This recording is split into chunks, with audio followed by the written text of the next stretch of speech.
Park niggas know me, curb on, little homie. All days, yeah. Been a road. Man, today we got a special guest, D.C. Washingtonian legend, big in the community, a leader, fashioneer, hell of a husband. Without further ado, I'm gonna bring you my man, Pastor Vance. My man, bless you, Kurt. How you doing, man? How you doing? Man, it's good to be. It's a privilege. I'm grateful, man, to be here today. Privilege to be woke up this morning, right? Yeah, because some people, man, listen, they woke up, but they couldn't get up. Oh, man. And so I'm grateful to be here. Starting off early, man. I know it's exchanging jewels, but hold on. They woke up, but they couldn't get up. Yeah, and we got up today. Some of us was able to clothe ourselves and feed ourselves. That's a blessing, man. You know? And it's crazy that you said that, man, because it's like right now, current as we speaking today, I had to go to my mother's house every day, mostly for my brother be out there too, and she can't walk right now. Her knees is gone. She been like that for like a year. You know what I'm saying? It's just the doctor acting like that might be the situation for. So that's powerful that you just said. If she woke up, you know what I'm saying, but you can't get up. You know what I'm saying? So damn, that spoke volumes. That spoke volumes. But we still gonna believe the report of God. I know what the doctor said. Yeah. We're gonna believe the report of God, man. And we're praying for you and your family. Yeah, that's for sure. And we definitely need it, man. Like I say, it ain't permanent. She gotta do a little push, and the doctor and all that. But like I say, we're gonna leave it in prayer though. That's right. Leave it in prayer. That's right. Man, let's get to it, man. Yeah. Born and raised in Washington D.C. For sure. What part of D.C. you was born at, and give me a little bit about your childhood? Well, I was born and raised on 8th and I Street, Northeast. Northeast, okay. That's the first residence I can remember as a child, 8th and I Street. And I can clearly remember it was a church right across the street called Solid Rock. Solid Rock. And that's when I really got my upbringing and the fear of God with my parents with that church there. And then we moved uptown on 9th and Emerson Street with the Truesdale Elementary School. And eventually we moved out Maryland. My pop, moved us out Maryland, get us out the city. Oh, so, yeah. Somebody had a good job over there. Yeah. But you know how that was when you're in Maryland, you right there on the line. Yeah. So we back and forth because all my family was in Northeast and uptown Georgia Avenue. And so we were always back and forth. So that's where I was pretty much raised, man. That's where I learned how to do what I do. Skating, sports, dressing, all of that was wrapped up in the fabric of the culture in Washington. Being the chocolate city, we had a lot of pride in how we looked and what we did. And that's where I was raised. And skating you can do, and dressing you can do. Yeah, you know what I'm saying? So I can contest to that. Yeah. So, man, you went from Northeast, you went to Uptown, you went out PG. Yeah. So you basically encompassed the term DMV for real. Yeah, pretty much. You know what I'm saying? For real. I ain't do a lot in Virginia. Right. I did a little dirt, out there back and forth. We would do some stuff up there and just come on back across the bridge. But I didn't live in Virginia, but mostly D.C. and PG all my life. Right. And you said earlier that your parents moved, so I'm taking that you grew up in a two-parent household? Yes, sir. Mom and dad. Mom and dad. How was that like? How was your father? How was your mom? What type of people were they? Well, to be perfectly candid with you, my dad was in the house, but my dad was a real hard worker because he had children outside of my mother. And so his first child was at 16, so he always had to work. My father worked like 3 or 4 jobs. He worked out Lorton as a steam engineer. That was his main job. And then when they got off at night, when he got off in the morning, he drove the cab. He drove Capital Cab. And then he was a funeral director, so he would pick up bodies. So my father was always shaking and moving. Even though we had provision and protection in the house, he wasn't there that much. So my mother kind of reared me. She was the one that imparted love in me, the love of God in me, because she nurtured me. And then I got dressing from my mother, because my father wasn't about spending no money. He from a Carolina man, so they came from Carolina and just grind. Right. You know what I mean? He and his mother, they didn't spend nothing. I never known my father to buy anything that he didn't need. I never saw my father put clothes in the cleaners. My mother always did that. One day I was wearing a tie. It was a Brioni tie. And my father was like, how much that tie cost, son? I said, about $120. He said, those type of ties choke me. Real talk. Yeah. Yeah. So that was kind of the fabric in the household. Of course, we were a Christian-based household. My father took us to church. So really, he drug us to church. Even though my mother was more spiritual, my dad knew the principle of taking his family to church and leading his family spiritually. But yeah, that's how it was, man. So you had some good people to mimic. And your father seemed like he was showing up solid. I mean, everything was about bringing that money home to take care of his family, even at the shortcoming of stopping some of the things he might have wanted or might have seen, to be extra to get. Hey, that's powerful, man. And so he worked in Lawton, the penitentiary Lawton.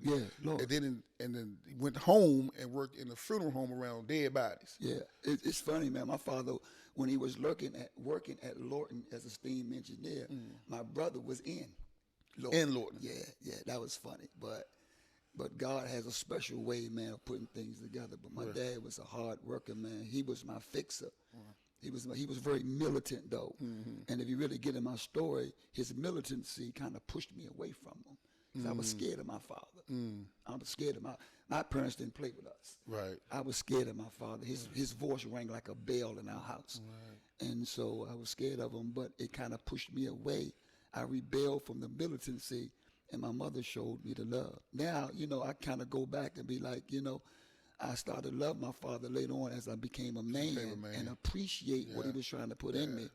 But then I didn't understand it, or I couldn't really put my finger on it as a child.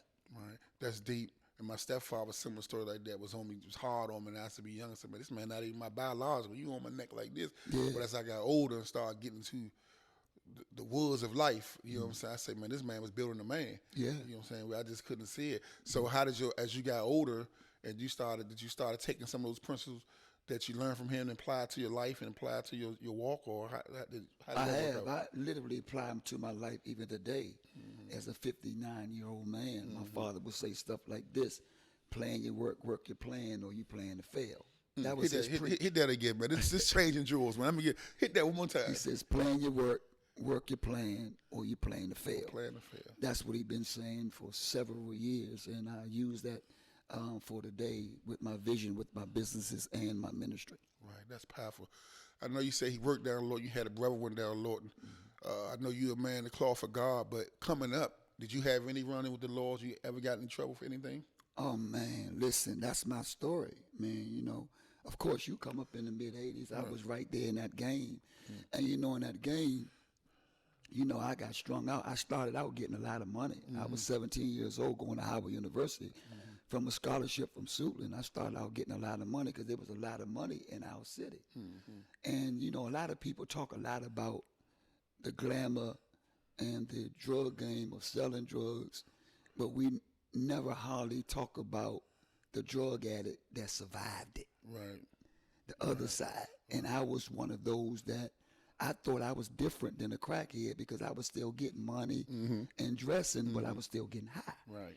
But at the end of the day, when all the drugs was gone, and in the morning when nobody was out, I was sitting at the same table with the crackhead.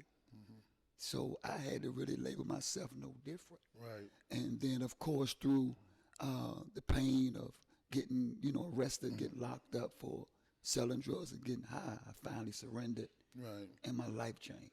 Right. Damn.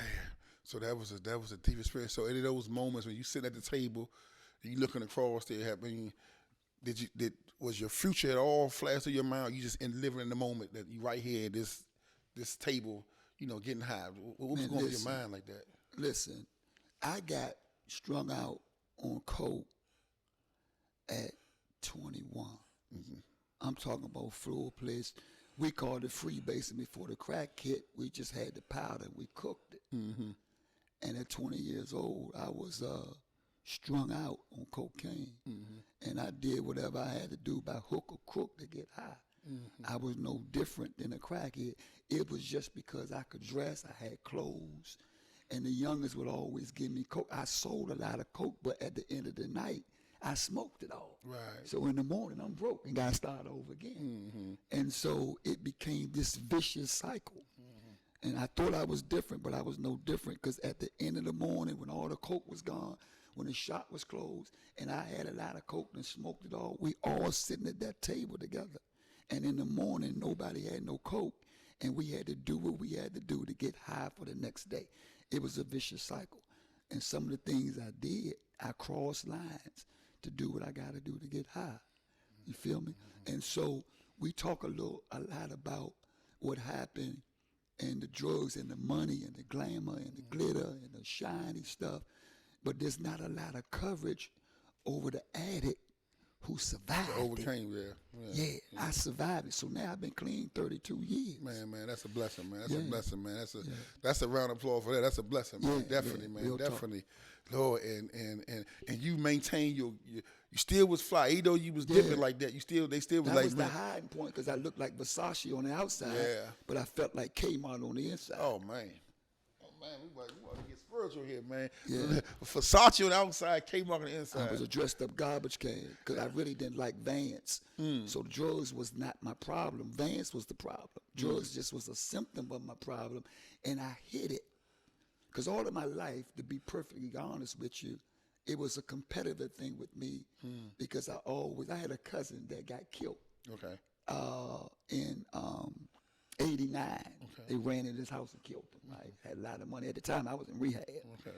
Right? I probably would have been with him if I didn't get locked up and was in rehab. Every time I got locked up, I beat my charges because I went to rehab.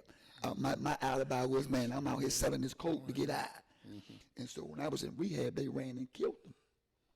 And dang, man, my mind gone. I forgot what I was about to say. You about to talk about your cousin. Well, I don't know why you went there, but you just started talking about your cousin got killed. Well, I forgot what I was know doing. that actually about the fly. You say you didn't feel good about yourself, Versace. Yeah, I didn't feel good about myself, and so I would medicate. Okay, he and I was the same age. There it is. My mother and his mother was pregnant at the same time, so we was first cousins, and so we did everything together.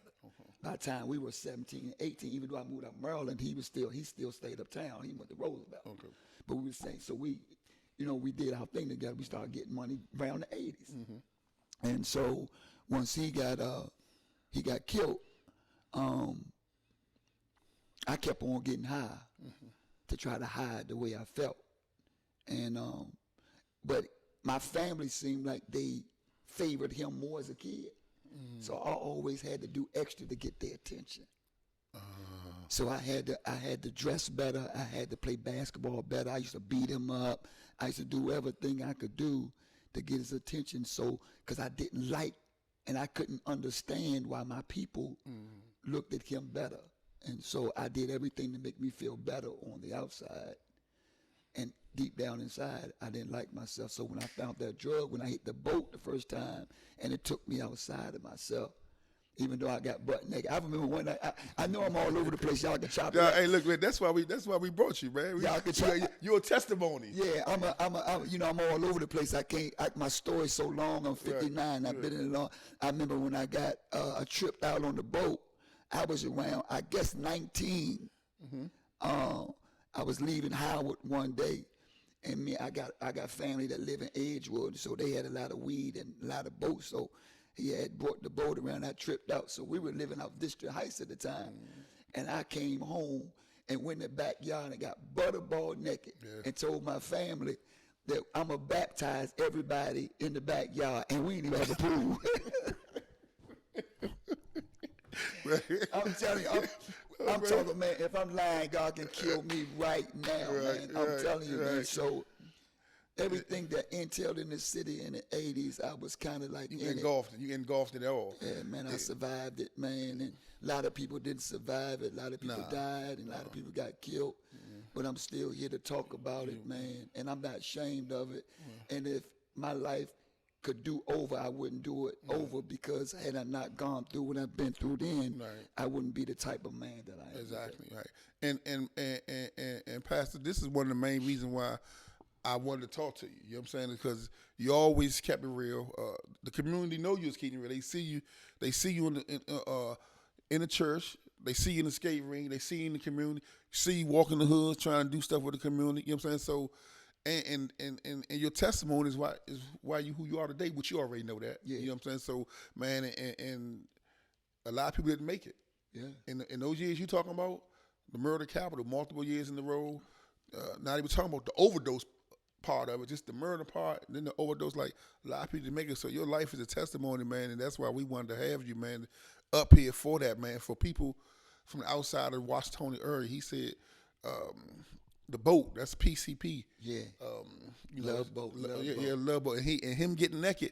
Hey, a lot of people got naked. We actually used to call it butt naked because you get so hot. Yeah. You want to take off your clothes. Yeah. You know, it ain't about you being freaked out or nothing. No, you just so hot. You so like hot. you burning up. You know what I'm saying? I mean, you gotta drink some milk. You gotta drink some milk. You gotta put that milk in them to make them come back, man. Yeah. That's I said something one time, man. It kind of blew some people's mind because they couldn't understand why I said it. But for real, crack saved my life. Break that down. Because if I never got high, I would have got rich. I sold a lot of coke, right? But I just smoked it all every night. And I would have got rich, I'd probably been a target just like my cousin. And when I was in rehab, I would have been with him. They would have came at both of us. And so I know it's odd, but it kind of preserved me, man. Yeah. You know, I know it sounds stupid, but that's how I look at it. If I would have never got high, I would have got rich off of the drug game. And then my life probably would have went a different way. But because I wasn't no target and I was in rehab and I wasn't no threat in terms of territorial or anything, that God hid me. That's a revelation I got, but I can relate to that because I always feel like that. I always say the best thing that happened to me 1989 April when I got locked up. You know what I'm saying? Because I feel like if I wouldn't have never got locked up, that I probably would have been locked up for murder or could have been the victim of being murdered. That's right. You know what I'm saying? Because of the climate where the town was going at, and then the scandalous, the backstabbing, people taking their masks off, being their real self now. You know what I'm saying? They had their front face on back then, right? So man, so I can relate to that, and people who had walked that walk of life can definitely understand what you're saying, and that's man. Hey, I got a lot of friends. I got a few friends now. My man, FedEx, he just retired, had multiple FedEx trucks. He used to smoke crack every day, man. I mean, he woke up one day, said he ain't gonna do it. Got a truck, RPS truck, and you still owe my money, man. Your truck broke down when your engine went out. You ain't never gave my money back. So I should drop your name on. No, that's my man. But man, he never looked back, man. FedEx, man. We talk every day in the bar, so I can relate to that, man. I understand exactly what you're saying. It was a vicious cycle, though, man. But the pain of getting and using and finding ways and means to get more was the seed to change. Without the pain, I wouldn't have made the change. Right. And I was going to wait to the end to promote what we're going to talk about now because a lot of the stuff what you're talking about is in your book, man. And the title of your book, From Cocaine to Collar. Yeah. And when you say Carl, I'm assuming you're saying the pastor, right? The minister, pastor, what's his name? Right. And all your walk journey in life is detailed in this book. Yeah. No, nothing. Edited. We know you can't capture it all, right? But you put a lot of jewels in here that somebody can learn from. I'm gonna tell you something. One of the rawest things that's in that book is what I got addicted to and chased. Speak to that. Now, I'm going to get honest. I hope they can, if y'all watch it, this Kirkbone TV, they come for the honesty. They come for the honesty. So how I got strung out is when I was getting money up Howard, I was in a hotel. It's no longer there, called the Howard Inn. Very familiar. And I was bagging up coke, smoking weed, had some, when you're up Howard have women that come from all over the world. New York, Virgin Islands, I got them all in the hotel. Right. Bagging up. At the time, I'm smoking weed. I've been smoking weed since I've been 12. Okay. 7th grade, so that's been my thing anyway, smoking weed. And so when Scarface came out, we was bipping coke. It was just snorting it, right? Everybody was snorting coke. It was a fad to do. And so I'm bagging up the coke, smoking weed, and a girl from New York started cooking up the cocaine, right? and started sprinkling it. I didn't know it then, but it's called woodies now, right? It started sprinkling the crack on the weed, and I was like, man, this tastes good, because I never do that. I was sprinkling the powder coat on the weed. I was lacing it a long time, but I never put the coat on the weed. And so I'm smoking the weed, and here it is. The girl had a stem, and she was smoking it. She was strung out on the crack, gave me the stem, and started giving me oral sex the same time. And I fell in love with that feeling, and I chased it. So whenever I was in the street getting money all day, at the end of the night, all I wanted, at the end of the night, I ain't want no clothes, no cars, no jewelry. I wanted me a woman giving me oral sex while I smoke the crack the same time. I chased that every night. Damn. She got you at your highest climax. Highest climax. Why I'm hitting? Why are you she hitting? Man. And in the book, I make it a little bit more explicit. I don't want to, put it all up. But that's truth and honesty, and I chase that, man, and that's all in the book. And so, and most persons don't even know, man. They see me skating around the world. I got locked up on skates. Right. Hold that thought, locked up on skates. I want to just, for personal knowledge, because obviously I was in the drug trade as well. The crack high, the feeling you get. How long did that last? Could it seem like it come back so fast? How long do you feel that high, that feel? Man, the rush don't last no more than 30 seconds to a minute. You may still be hyper for 10 minutes, 15 minutes. Because that was my thing. Getting money was addiction to me, too. See, you got to realize when I was out there getting money on whatever strip, whether it was Montana, I did a lot of work up there, Edgewood, whether it was by the Black Hole, what street is that? Morton Street. I did all that, right? The excitement was I would go and hit the crack and run back out in the street and be just getting that money. I was excited to getting that profit. Right. That was exciting too. Now, don't get me wrong, and then going back and forth. So while I'm out there, I'm still hyper. I'm out there selling drugs, just going from car to car. So it lasts about the high about good 10 minutes. And then after it way down, I get some money. I'm running back in and take another hit and go back outside. That's all day long. In the crack joint, put a whole joint in there, hit it. They love me too in the crack house. Oh, yeah. I'm gonna tell you, the youngest used to get mad at me because the youngest, I had everybody coke because all the crackheads would come to me during the day because when the shop closed, I got all the coke and I'm gonna set it off when everybody gone. So during the day, we be on the strip, right? And I had coke, they had coke, and we used to run the cars of Edgewood, right? So they would get mad because all the crackheads would come to me. They was like, now let's take turns. Now don't take a turn. You follow me? And so at the end of the night when everybody gone and all the youngest go in, the youngest shut the shop. And then I'll be in the crack house in the weary hours of the night, and I the only one had crack. And so I remember who bought from me during the day. Then I set it off to them at night. You had the customer until the morning come. You had the customer service, all that going on. Man, listen. I did all that, man. I'm not glorifying it. No. Because, and let me say this for the record, right? Ahead. Let me clear this up. When I was out there sinning, I enjoyed it. What's the use of sinning and don't enjoy it? See, some people just gonna mess the church up, right? Yeah. Because I enjoyed what I did. It was just those times when I didn't have it, and some lines I had to cross to get it, that brought so much pain and dishonor that it led me to the wrong path. But some nights when I was getting the money and I had the coke and I had the girl, and they were fun.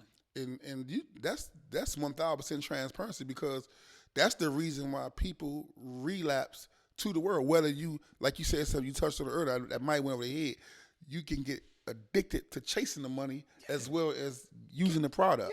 You know what I'm saying? So you ain't never lied with that right It's there, a man. rush. And that's the power in saying where you at today to walk away from that, and you was in it so deep. Like a lot of people was in it from this side. You actually went all the way to the belly of the beast. Yeah.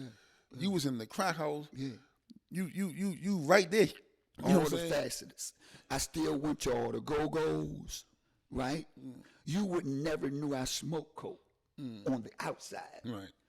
Because see, listen, I pawned all my jewelry, but I still was clean because I couldn't pawn my clothes. Right, yeah. So when the youngest in the morning would go buy outfits and go shopping, I would go home because I had clothes. Right. I just go change clothes and at my mom and them house. I wasn't thinking about no real estate. I stayed with my mother. It was fun for me when I was young. I was just out there tripping. And I'd come home, they'd go buy tennis shoes and stuff. I'd go home, change my clothes, put on a new outfit, come out like I went shopping. They ain't even know. I ain't care. Because you get already up the par like that. Yeah, I might get my jewelry at the pawn shop and then wear it for about 3 days, and then when I get broke again, go pawn it. It was just a vicious cycle. And I got tired. When your mother first heard and found out that you were getting high off of crack, and she knew, and whatever she seen, how did it affect her? She was broke. My mother loved me, man. Listen, man. First of all, I was spoiled. I was a mama's boy. My mother took care of me. I was wearing lizards and suits in high school. I ain't buy that stuff. Right, yeah. My mother loved me, man. Just wanted to do the right thing. That's all. Yeah. She loves you. And I'm not making no apologies. I was a pretty gifted guy. God gifted me. I could play ball. I was dunking in 11th grade at my size at Suitland High School. I was gifted. My mother knew I was gifted, right? It broke her. At the end of her life, I'm almost crying. She was getting sick of me. I can remember her face. I would come at the table, and I had big eyes. My eyes were big off the crack, and she knew I was high like that. And I could see the disgust. But the good news is my mother's got to see me get clean, see me like 10 years clean, and she saw me start my church. She died the first year that I started my church. So I made peace. I preached my mama's funeral and didn't cry. Damn. Yeah. So, you know, the survival of the 80s as an addict needs to be highlighted, because I got friends, man, that got high and died. I got a guy died about 10 years ago. We used to get high together in the creek. Get a call. I'm pastoring now. He done visited the church and everything. He gone, had a heart attack. So, man, direct result of that game, whether you getting money, getting high, or doing both, or whatever you do to get it, by hook or crook, we did it. And it was vicious. Yeah, it was a vicious cycle, man. It's a vicious cycle, man. And the beautiful thing about it, man, I'm not blown away because I know you. You know what I'm saying? I know that you just been, transparent, but I'm just happy that the audience can hear this from you. Yeah. You know what I'm saying? Because people don't understand. People, as humans, we got a bad thing of just trying to judge and put our opinion on somebody else's life, right? But from the work you do, just ministry, you know what I'm saying, the work I do with the mentoring in the streets, that people will be more related and be more willing to open up if they can see their pain in you. They can see something that resembles what they did, instead of you coming to them as, Pastor Vance, you know what I'm saying, and just fly with the cloth and you quoting Bible scripture. Now they really can say, this guy is like me. Yeah, you know what I'm saying. So then they got a trajectory of where they can reach. Yeah, you know what I'm saying. Sure. So man, that's all the tea in China, man. You know what I'm saying. So I double applaud you for being that transparent, man, and man, because that's why I do what I do on this show. You know what I'm saying, and I invite the type of people that I invite that that I feel like it's gonna be impactful to whoever listening. You know what I'm saying. Everybody got a story. We ain't downplaying nobody's story. That's right. But it's just some special ones that we're saying. That's why we got you there, man. So. Man, the skating, man. How you get into the skating, man? Because you can skate, and then I want to know about this dancing. And what's the name of that dance, man? Parkite strut. That's what they say. That's the Parkite strut. The Baltimore Parkite. Yeah. Oh, that's why they be saying Baltimore. I threw I got a lot of rivalry because of that too. Because I'm from D.C. and I'm doing a Baltimore dance. Oh Lord, the homies beat you up about that. Yeah, they let me tell you something, man. If people want to go viral and be known, people want the heat, but sometimes they can't take the light. Right. Because they come at you. you got to stay out those comments. And then some people are ignorant. They don't even know my story. I got a lot of history in Baltimore, man. A lot of history in Baltimore. Because when I got my first charge, I went to rehab in Baltimore. So a lot of jokers over there helped me get in tune with who I was. And so, yeah, but the skating, man, you know, that's part of the fabric of D.C., starting in Calorama. And then I did a lot of skating in Forestville. And so skating was culture for us. It was a safe haven for the children or in the neighborhood. And, man, let me tell you, I get a lot of slack from the church. I got one friend that I grew up with, and his father was a church pastor. And they taught them that skating was a sin. Huh? Yeah, man. They couldn't dance, they couldn't skate, they couldn't go to movies, they couldn't do none of that. And I felt bad that he was deprived of having fun as a child, because for us in our neighborhood, it was a safe haven. It kept us off the street for a while. You know what I mean? We had camaraderie. We was able to get mentored by the older cats, the predecessors that were there, that taught us how to have good, clean, wholesome fun. So that's been a part of my ministry, and I'm doing some great stuff. We'll talk about that later. That's going to relate to ministry with skating, because skating is a therapeutic exercise that has value parallel that will get your mind off of your life for a moment, that you can get released, so you can get a relief, then you can go back and get restored, right? So skating is a mental release, and I'm getting ready to try to do some things with that, with some young people, just to give them a break out of their mind. Because if you can't skate, you're not thinking about your problem. You're thinking about not falling. So that gives you a release for a minute. Right, yeah. You follow me? Right. And once you get a release, you can get a relief. Once you get a relief, you get restored. Once you're restored, you can rebuild. Right, that's right. That's right. Right? So skating, I've been doing that a long time, for 50, I've been skating 50 years. 50 years. Started at 9 years old professionally. I had my first professional precision skates at 9 years old, up Forestville.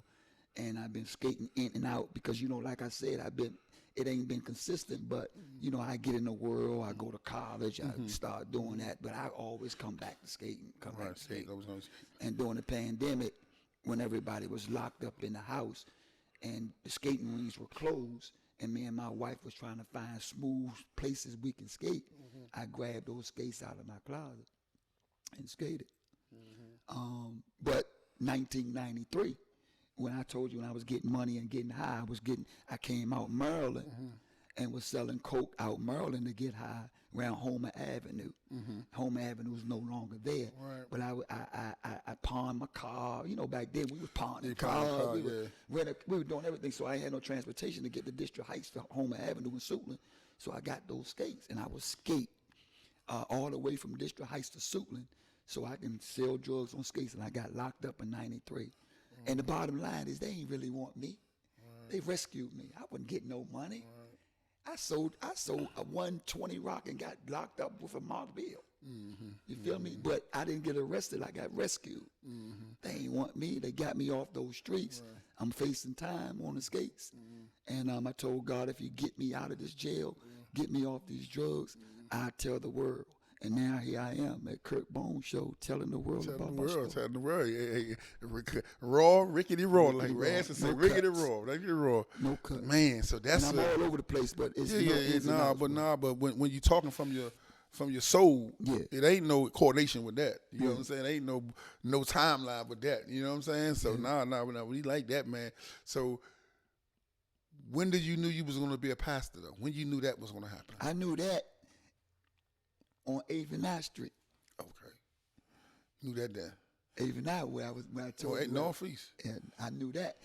When the church was right across the street, I had a relationship with the preacher. I used to call him. I was a little boy. I used to call the preachers. He dead, and his name is Nehemiah Reinhardt. He was the pastor. And I used to call him Jesus because he was the only Jesus I saw. And I knew then that I had a dream as a boy that Jesus was on the cross. I know this is not a religious episode, but I got to give you my story it is. This is true. God can kill me right now if I'm lying. I had a dream that Jesus was on the cross, and he came off the cross, and he started walking, and he had bloods in his footprint. And I started, as a baby in my dream, I started walking in the puddles of blood. And I woke up, And from then, I knew that I had a call on my life. Of course, my grandfather was a pastor. And you know, I just ran, man. I ran for years. I didn't start pastoring until 40.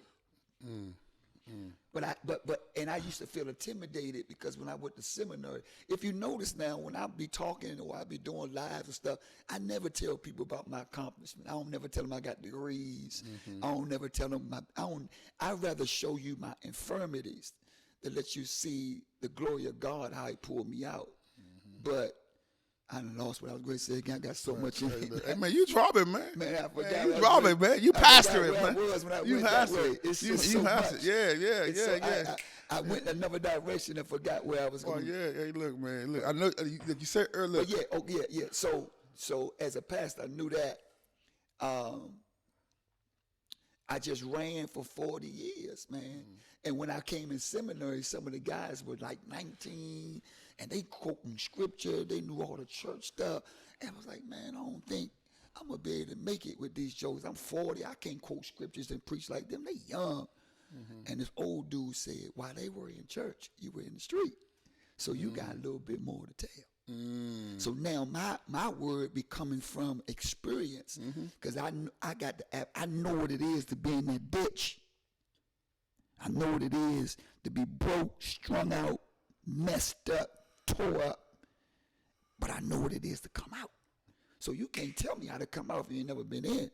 So I use my story. I just don't put my name on it. And somebody in that audience going to relate, because everybody went through some pain somewhere. Yeah. Somewhere. So I relate to pain, but let them know you can come out. Right. You can recover from anything. Because if God can get me out of where I was, man, let me tell you, that crack was a mean thing, man. I wasn't stopping by myself. When I grew up in D.C., we were taught not to quit. Yeah. I ain't quitting nothing. I wasn't quitting drugs. They had to make me quit. They had to lock me up to stop me. Now I understand when Psalm said that he had to make me lie down in green pastures. Right. Because he had to make me lie down. My green pastures was that cell in Upper Balmoral on cell 12. That was my green patch. That was my still waters when I could slow down and look at my life and say to myself, I'm better than this. And when I came out, I had to make some conscious decisions to work on Vance, because drugs was never my problem. Vance was the problem. I had to deal with my insecurities. I had to deal with my resentment, my anger, my jealousy, my people pleasing, my selfishness, because the core of my disease of drug addiction is selfishness. And that's the whole battle. God-centered versus self-centered. Because Jesus said, can I say it like that? Yeah. Jesus said, if you want to be my disciple, you got to deny yourself. And we just selfish. And I had to work on all of that, man, to become the man that I am today. So I don't react like I used to act as much, because God is still working on me at 59. Damn. Yeah, that's crazy, man. He said you got to deny yourself. Jesus said you have to deny yourself. Jesus said if you want to be my disciple, you got to deny yourself. Take up your cross daily and follow me. That's the whole battle. God-centeredness versus self-centeredness. Right. See, if I could put you before me, watch this, and you put me before you, we always cover. I could put Kurt before me, man. I'm building Kurt. Right. I'm pushing him. It's about him. I'm supporting him. I'm staffing him. I'm sewing into him. I'm branding him. I'm promoting him. I'm publishing him. And you doing that to me, we covered. Ain't nothing gonna stop us. We covered. Can't be stopped. You said something earlier, man, how prison saved you, Upper Marlboro saved you. And I'm a man. I wish nobody to go to prison, but prison saved me, so I can relate to that. And please, audience, understand this, because a lot of times you see people doing the stuff like what they doing, and I don't want to. Let me repeat that again. I don't want nobody to go to jail. I mean, I think that's the worst place you can be. But I also see some stuff that people doing, and I'm saying people have shirts saying "Free Joe Blow." Some of these people need to go find themselves. You know what I'm saying? I'm not saying rot in prison, but sometimes you need to go on there, slow down, like you just said. I like that still waters, scripture, and then you come out and be a better man, a better person, a better woman. You know what I'm saying? So being slowed down and being able to reboot ain't never hurt nobody. You know what I'm saying? You looking at right now, man. I mean, you Living are proof. unequivocally leader. I mean, when you walk in the door, I know you can't hear the whispers, but they like, man, that's the pastor, man. He fly. He this, he that. You know what I'm saying? Like, people admire you. You know what I'm saying? And there's a lot of dudes in this town fly. Yeah. So everybody ain't getting the fly job when they come in, but it's stuff you added with your flies, how you walking, how you looking. Like I tell people, you can say all that, because everybody, one thing about our town, we can talk slick. Yeah. We can't do nothing else. But how's your walk? How's your walk? You know what I'm saying? People watching your walk. You know what I'm saying? They're inspired by your walk. Pastor, when you first got in the church, you was early on, and there was a young guy, fly. You know, I'm going to keep saying fly, because they know, but the people around the world, I got to let I'm going to tell you something. I'm Right? gonna You fly. ain't going to believe this. I swear to God, Yeah. on my mother's grave, Yeah. right? In high school, it was a dude named Baxter. All my guys that come to my church now that came, I graduated from high school in '83. My nickname was Fly in high school. Nickname was Fly. I swear to God. My coach thought they called me Fly because I could jump, because I could leap. I smoked that weed, I jump out the gym. I ain't lying, I'm being honest. I got to be honest. But I was wearing cowboy boots and suits in high school Right. and walking with a briefcase. That's the In high school. In high school. Looking like a businessman in high 15, school. 16 and 17. Damn. I'm serious. I got brothers now that joined my church that we grew up with that they can testify that was my nickname in high school, Fly, because I dressed up every day. Every day. Every day, put on cow. You know, back then we were wearing cowboy boots. cowboy boots, Yeah. And so I wore suits every day. Right. I want to ask you this about when you first started being a pastor, because I know from experience, women love, not experience from me, monitored, women love pastors. I mean, they love you, you know what I'm saying, for obvious good reasons as well. How was that, you looking the way you looking, talking the way you talking, getting in the church? Did you have an issue with that, or women respected that position? Did you respect that position? How was that first getting in the church as far as women coming to you, wanting to talk and wanting to be in your presence? How did you deal with that? I'm glad before I pastored as a preacher, I made a lot of mistakes with women. Okay. Right? Before I pastored, before I even met my wife, I was at another church as an associate preacher. And I used my leadership, my anointing, my influence to take advantage of the women in the church. I slept with them. And one girl I slept with, now I always had a conviction to do right, because, you know, I wasn't in it faking, because whatever I do, I'm in it, man. Like, whatever I do, I'm all in. That's the type of dude I'm at. I'm an obsessive, compulsive dude. If I'm in it, if I'm with you, I'm with you, right? And so I had a conviction of God. I wanted to do right by God, but I still had a flesh problem. I loved women all my life. It ain't no hold after that. I love women. I'm a real man. Right. You feel me? Right. And so I used my influence as a preacher and leadership to get with this girl. And I finally told her that we couldn't do this no more, because it's messing me up. Every Sunday I got to come. I know I'm sleeping around with you during the week. I'm working at the church, and I got to come to church and ask God for forgiveness. And I was playing this little fickle, little fake little lifestyle, and ain't nothing fake about me. I'm a real cat, and I couldn't be living these two lives. And so what happened was, she gets with another girl and go tell the pastor that we were sleeping without me. So my pastor hit me up, and we close. He was like, Reverend, I got to sit you down because you had sex with a girl, dance around the church. So I'm embarrassed. Right. It's all around the church. I'm a leader. I'm prestigious. I'm preaching when he ain't there, and bop, bop, bop, bop, bop. And I could have left, but I didn't leave. I'm glad I didn't leave. So he sat me down, took all my leadership statuses away, and I had to still come to church. I still had to show up. I hear people talking, woo, woo, woo. Because, you know, in church, I would great say nigga, but you know, in church, Negroes, right? Right. They get jealous too. Right. Oh, yeah. You feel me? People are people wherever you go, whether you in jail or in church or on basketball play. You know, they get. So I knew they was glad I failed per se. So I'm embarrassed. I'm walking around like, you know, woo, woo, woo, you know. And so what he did was, I'm going to where you talk about. I had to give you this backdrop because somebody need to hear this, right? Because it goes on, people sleeping around in church. So he forwarded me to counseling for 6 months, and the name of the counseling was PMS, Power, Money, and Sex, that deals with leadership. And I had to get counsel with the brother in Baltimore. And so I went through all that.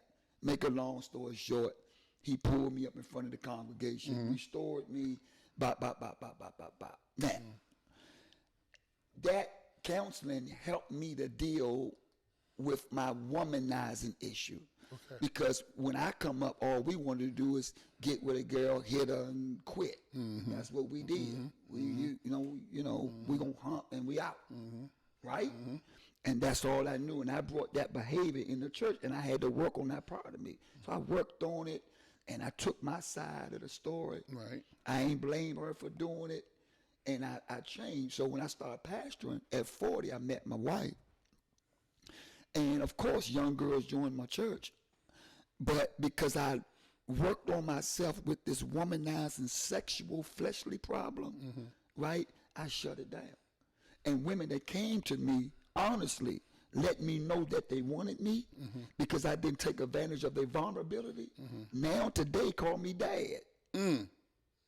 Because you cannot sleep with the sheep and watch the sheep the same time. I can honestly say I'm a man. I did not say I don't look at women because I'm a man. Right. But I never slept with another woman since I married my wife. Right. That's real honest talk. Now, and I learned how to look at them coming, but don't look at them leaving. Right. You mastered that. Hey, your wife, man, think y'all got a beautiful union. That's why it's in the title I say superb husband. And I'm from the outside looking in, but it just looked like it's a peaches and cream relationship. How did you meet your wife? I met her at the skating rink, Seabrook, Seabrook on skating a rink. Wednesday night. And you knew She was first. sitting by the locker curtain, right? She had on some white shorts. She had short blonde hair. Okay. And an earring in her left nose. Oh, yeah. And she had a body that was amazing. I said, I got to get that. Yeah. You started doing all your See, skate at this trips. time, I You was a start preacher. spinning I was around. single, right? 'Cause I went through all this stuff with this woman at the church. Right. I'm a preacher. I'm single. I said, I ain't going to do good single. Right, yeah. I'm going to hit something. Right, yeah. I know me. You know you. So I'm looking for a wife. So when I saw her, I went over there and said, hey, my name is Vance. She said, I'm Nicole. I said, can we couple skate later? She said, yeah. When we couple skate on the floor, Slim, it was like magic. And I told her right off the bat, I ain't looking for no one-night stand. I'm looking for a wife. I'm a preacher. And that's the story. We've been together, married 19 years. Hey. Yeah, that's powerful. And I've been pastoring 18 years. What advice do you give to a couple out there struggling in their marriage? They going through what's some advice you would give them to hold on? Quitting ain't an option. Quitting ain't an option. Yeah. Now watch this. I got a twofold thing with that. Now, if you're looking to get married and you're dating and you got a boo, here's how you right wrongs. I got 5 C's how you right wrong. If you're not married, you're just dating. First C is you got to confront. Second C, you got to correct. Third C, you got to communicate. Fourth C, you got to compromise. And if you can't do those 4, you got to cut off. Because before you cut off, if this happening, it's toxic. And toxic is like acid, it melts. Right? But if you're married and you're doing this, can't cut off. Right. Quitting ain't an option. Right. You made that vow to God. Hold on to your vow. And in this dispensation that we're in, marriage, divorce is at an all-time high. Everybody want to quit. Yes. And they don't want to go back to, they made a vow not to that person only, but to God. Right. And you find out how to make it work. You know, another gem that you agreed, I'm gonna throw another one. Well, this is changing jewels. So you Yeah, can throw them. I'm gonna throw another one for you that can help some of your relationships. Is don't raise your voice, improve your argument. Repeat that. Don't raise your voice, improve your argument. Okay. Or improve your argument, don't raise your voice. Okay. Most times when we get in disagreement, we want to holler and scream like the one who hollers the loudest is right. And here's a good one. Oh man, I'm giving y'all that today. Here's a good one. When you become mature in your relationship, you give up your right to be right. I don't care about being right. I'll be wrong as long as the relationship is strong. That's a real man. Man, you trying to take my seat now, man. Hold on now. Slow down, man. Hold on there. Oh, man. I'm the changing jewels host, but no. You dropping jewels right Yeah, there. you give dropping up jewels. your right to be right. Right. We just want to be right all the time. We all guilty of that. Man, listen. If I tell my wife, baby, you got it. I'm wrong, you shoot. You know what my wife gonna do? Nah, you right, babe. Right, yeah. Y'all gonna be wrestling to pass it off. Right. I'm like, you know, I give up my right to be right. I just want our relationship to be right. Because half of the time what we disagreeing over is petty. And then we probably saying the same thing. Right, exactly. I want to role play with you, man. I'm a young guy. You know what I'm saying? I'm trying to, figure out, walk to the cloth of church, man, and battle the streets, right? Yeah. Pastor, man, my name Mike, man, and What's up, Mike? I want to be saved. I want to do the right thing. He said, but I ain't gonna lie though, man. I got my boots on. I'm in the streets. I'm getting this money, and I just don't know if this money gonna be here. Yeah. Man, what you thinking? Well, are you asking me, Mike, can you come to God with everything you're doing right now? Everything I'm doing, is he gonna accept me? Is it gonna look like gonna be frowned upon? Can I still get money? I got a kid. Hey, Mike, can I ask you a question? Sure, man. Do you clean yourself before you get in the shower? Nah, no. Same thing.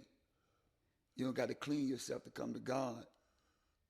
Come to God and He'll clean you one day at a time. One day at a time. So me in the church, and I'm still banging and all that, man, is as long as I'm trying to get to the goal, it wouldn't be. I feel like it's a hypocrite, but I'm from the streets. My word is everything. I'm, man, I'm a D.C. dude, man. I'm saying, so you saying I can come in church, I can bang, I can do. I mean, explain that to me, cause I want to be saved. I want don't to go. care if you was banging Saturday night. Meet me at the Arc Theater at 3:00 this Sunday. Okay, I'm gonna come through, man. Yeah, come just like you are. Come through. I'm gonna have my all days on, man. Is that cool? That's fine. Do me one favor. Just leave the gun at home. Okay. Well, not at home. I don't know what your life like. You might got some ops. I get it. Right. Leave it in the car. Don't bring it in the church. You'll be safe there. Right. We got enough of that in there. Right. Okay. Appreciate that, man. I'm glad you was able to share it with me, man, because I definitely was lost in that and didn't know where to start at. So I definitely appreciate that, man. I definitely gonna be over the Arc. The first Sunday I can get, man. Matter of fact, next Sunday. Mike, God loves you, man, just the way you are, man. He created you before the foundation of the world. You got greatness on your life, and what you're going through right now is temporary. I want you to put this in the belly of your bank. Whatsoever man soweth, that shall he also reap. So if you do dirt, you get mud. You hit them, you're going to get hit. But if you love, you're going to get love. Powerful. That feel good, man. That feel good. Yeah. I feel good. I enjoy doing that, man. Definitely. Yeah. That was powerful. I meant that. Yeah, definitely. I know That's you did. my story for real. I know that. From the heart. Yeah. Let me ask you this, man. Why it seems those to me, I don't go to church a lot. I go from time to time. I went a lot during the pandemic, right? It seems like it's a lot of women. I don't see a whole lot of black men. Is it a reason for that, or do you have opinion about that, or what you thinking? I think I have opinion and a reason. Mm-hmm. One is that most of our black men look at Christianity as a weak spiritual connection because of what they see. A lot of strong black men, if they see a lot of, I don't want to sound bashing because I don't want them to take this out of context and have me all over the world bashing, because that I never do that. I love everybody. But if you see weak men leading choirs and leading this, real men don't connect to that. And then secondly, most black men are not educated how strong Jesus really was and how his disciples, how strong they was. They got this image of this white Jesus with blonde hair and blue eyes with soft skin, and they think he's weak. And a real man don't want to follow a weak God, but Jesus was vicious. His disciples were soldiers. All of them died for the cause of Christ. Peter said, "Listen, man, I ain't." They try to hang Peter. Peter said, "Listen, man, I ain't worthy to be hung like Jesus. Hang me upside down." He was a man. Them dudes were strong, and they don't have no road. They don't understand. They think it's just weak, and so they was like, "Man, I'm not following that." So I go to the Muslim religion because it looks strong, even in prison. You know, if the Christian religion are full of men that don't look like men, they ain't going to that, right? Because there's no protection there. There's no strength there. There's no leadership there. And then, lastly, is that a lot of our black men in this world don't understand honor.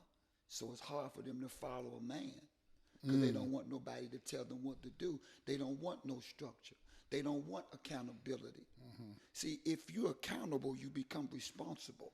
When you're responsible, you become committed. And when you're committed, that's when you grow. Your wife can keep you accountable because you in it together with her. But I can keep you accountable because I can get in your stuff and tell you why you treat her like that. You see, they don't want that. So we got to process out. Now, let me say this. I thank God for the women. They held the church. They maintained it. But they can't move it. Only a man can move it. The youth grow the church. The women maintain the church. But the man moved the church. Men coming back when they see real men leading. So many, and the reason why the women are leading because the men are not there to lead. And they're not even leading spiritually in their house. Right. So they are absent emotionally, even in the house. I know I'm going deep, but that's the truth. You know, not to bash our men, but you know. Right. That's powerful. That's powerful. That's powerful. And I can relate to that a little bit. Just hearing your theory on that. That's powerful, though. You're right. You're right because it's the eye visual of it. Looks like it's the weak. perception of it does. It comes off like that. Yeah, that's deep. That's a unique perspective. You're for a man, real men. Now, I'm not bashing women or homosexuals, anybody. I'm just talking facts. Me as a real man. It's hard for me. Now, I'm going to get a lot of slack, but I'm going to say it because it's my conviction. It's just for me. I ain't talking about nobody else. Right. It's hard for me to follow a woman. For me. Right. The way I was raised, my father, strong man, it's embedded to me. Right. I'm not saying you can't follow one. They not, and you got women can out teach and out preach men, right? But a woman can't affirm me. I need a man. And so women are leading in the church, and then got to go home and change the role. Then that's sort of oxymoron. Hey man, you can. Man, you can talk forever because I love Jules. You know what I'm saying? On the camera, off the camera. You know what I'm saying? Like I love to learn. I love to hear perspective of people who had a journey. I mean, like a rugged journey. You know what I'm saying? I'm not knocking nobody had a smooth journey because that's my goal to get to a smooth journey. You know what I'm saying? So I'm not knocking that, man. But you drop a lot of jewels, man, and your experience, man, is crazy, man. Kurt, let me say this because I don't want people to take it out of context. Because I don't want people think that I'm a male chauvinist. I don't believe women can do certain things. That's not my context. I'm just saying real men will follow a man. It's just the order of things, how God created. God created man to be the head of the household. And then woman. God, man, woman, then children. That's how God created. And then if we go outside of that, then we outside of the will of God. We doing our own thing. All right. Is there anything I touched on that I haven't touched on that you want to touch on? Because you said earlier you're working on some things. Do you want to talk about that? Do you want to, Yeah, I I'm not sure. I think I covered everything. Yeah. You covered, man. You got the mic steaming, man. You got the mic steaming, man. I'm sorry, my sequence was off, and I was jumping everywhere. No. This is a change in Jules. When Jules come, you gotta. It ain't no format. When you talking from your soul and you being real, I mean, you might come in all premeditated what you gonna say. I do it sometimes. Sometimes I had questions, but when somebody dropping. Yeah. You can't let them moments get away. I know what I got to remind you. Mm-hmm. Mentorship and honor is a shortcut to success. Yes. We were talking about that. We talking about the other day. Yeah. And you said, and that was a jewel. I actually wrote it down. Yeah. And you said that, and repeat that one more time for the public. Mentorship people. And honor is a shortcut to success. Mm-hmm. You don't have to do what I did. Mm-hmm. Just take my word for it. And you can get where I am quicker than I did. Mm-hmm. If you're watching me, you 25, and I'm 59, you can be twice as much than I am in twice as less time than I am if you just listen. Mm-hmm. It's a shortcut to success. And honor, oh man, that word honor is missing in our men. Most men that's in the penitentiary don't have honor, because honor is attached to authority, and we don't respect it. Oh man, you don't start a fire right there. You start a fire right there. You start a fire right there. Yeah. And we didn't. A lot of our young men didn't have honor in the house because they didn't have a father to honor. They ain't got no role models, so they don't know what honor is. They don't know what respect is. They don't know what submission is. So they don't respect authority. So they don't worry about police or you. So they don't have no regard for your life because there's no honor for nothing. Mm-hmm. Damn. Man. They need to pass a bucket around for this. I ain't gonna lie. They need to pass a bucket around for this one, man. Look, man. Yeah. Before we close out, man, I got a part of the segment that do you, for the guests, do you have any questions for the host? Or, that you might want to ask? If not, don't feel what's the name, but if you do. I got one thing I want to say to the host. Okay. Is that I'm super proud of you. Appreciate it. Of surviving all that you survived. Congratulations. Man. For taking what the devil meant for harm and turned it around for good and touching the nations with your voice. Thank you for your boldness, your tenacity, your stick-to-itiveness, and your devoutness in and of what you do. And I speak massive prosperity, expansion, increase, and growth in you, through you, by you, with you, and for you. Man, that's my prayer and honor for Kurt Bowen. And that's received, man. And I appreciate it. The acknowledge, the homage, and the prayer. You know what I'm saying? I really do appreciate it, man. Yes, sir. Hey, man, y'all got to get this book. This ain't nothing but about 60 or 70 pages, so you already know we gave you 200 pages a day. You know what I'm saying? So, man, where did they get this book from? Where they can find the book? Amazon. Y'all remember, the title is From Cocaine to the Collar. Yeah. Self-explanatory. You heard this story, so you know the beginning to the end of this title. Man, it was a pleasure, man. But I got some all days of prayer, man. You know what I'm saying, for you, man. It's a version same right here. This shirt I got on, but a great version. That's for me. That's for you. I'm skating. Yeah. You skate. You can skate. You can skate in that joint right there, man. You can definitely skate in that joint right there. I'm gonna skate in my red skates in this joint. Right. The Buster Red right there in the A, right? Okay. Man, and hey, but in closing, man, I just want to say I really enjoyed this segment with the pastor. Spoke from the heart. He didn't add it to his story. When you hear a man speak like that from where they at now, that lets you know how much they want to share, they want to help, they want to save. Because a lot of times people sit in this chair ain't even real life, and they can be talking to you and giving you a whole bunch of baloney because they trying to keep a persona to you or to whoever they talking to. So when a dude strip like that, still have his clothes on to get butterball naked like that, you gotta respect it, man. You gotta honor it. You gotta appreciate it, man. And I definitely go without saying, man. I just want to say this. I'm gonna show. I don't have a religion I claim, but I'm spiritual. I pray all the time. My grandma brought me up in the Baptist Church, New Macedonia. Reverend Walls was my great uncle. You know, I like some of the Islam practices. I like some of the Christianity practices. You know what I'm saying? But I want to say this to my audience, especially in the Denver area, man. I'm gonna come to your church one day, soon. And you heard this story. If you want to come there, man, you can DM me. Let's make a date. We can go as a group. You know what I'm saying? So I'm gonna start looking for some DMs so we can try to get the next 3 to 4 weeks. If you want to go there, we want to hear it live. You know what I'm saying? We want to see how you touching that. You know how you touching your congregation, man. But man, I really enjoyed you, man. I really appreciate you coming out, man.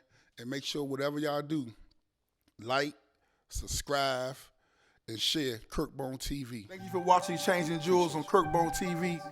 If you like the jewels that we're dropping, subscribe, hit the notification, and share with some friends. And I'll see you on the next episode of Changing Jewels, Kirkbone TV. Out the pot, niggas know me. Curb on, little homie. All days, yeah. Been a road, better